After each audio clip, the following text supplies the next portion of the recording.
அரசு கொண்டு வந்துள்ள வக்ஃபு திருத்த சட்டத்தை எதிர்த்து திருமங்கலம் அனைத்து ஜமாத் தலைவர்கள், நிர்வாகிகள் மற்றும் இயக்கங்கள் சேர்ந்து இந்த கண்டன ஆர்ப்பாட்டத்தை ஏற்படுத்தியுள்ளார்கள். அல்லாஹ்வுடைய உதவியை கொண்டு இங்கே நாம் கூடியிருக்கக்கூடிய இந்த கூட்டம் ஒன்றிய அரசினுடைய அந்த நாற்காலியை ஆட வைக்க வேண்டும், கீழே விழ வைக்க வேண்டும், நம்முடைய ஒற்றுமை ஓங்க வேண்டும்.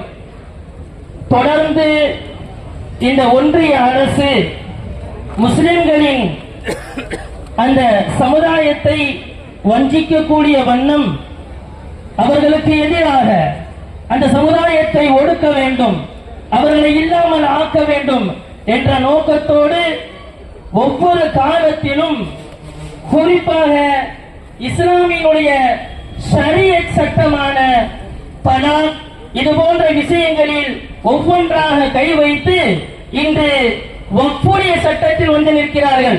நாங்கள் இங்கே ஒன்றை நாங்கள் தெளிவாக சொல்லிக் கொள்கிறோம், இது எங்களுடைய சொத்து அல்ல, இது இறைவனுடைய சொத்து. அதை பாதுகாப்பது அவன் மேலோங்கி இருக்கக்கூடியவன். நம்முடைய சகோதர சமூகத்தவர்கள் சொல்வார்களே, சிவன் சொத்து குலநாசம் என்று சொல்வார்கள். நீ இறைவனின் சொத்தை கை வைத்திருக்கிறாய், இது உன்னுடைய குலத்தை நாசம் செய்யும். இதை நாங்கள் இங்கே எச்சரிக்கை செய்து கொள்கிறோம். உன்னுடைய அரசாங்கம் இது கவிழ்வதற்கு ஒரு முன்னோட்டமாக இந்த வக்ஃபு சொத்தை நீ கை வைத்திருக்கிறாய். இவருடைய பெண்கள் பகுதியில் கொஞ்சம் அமைதியாக இருக்குமாறு கேட்டுக்கொள்கிறோம். கொஞ்சம் அமைதியா இருங்க எல்லாரும். இவருடைய அரசியல் எப்படி தெரியுமா?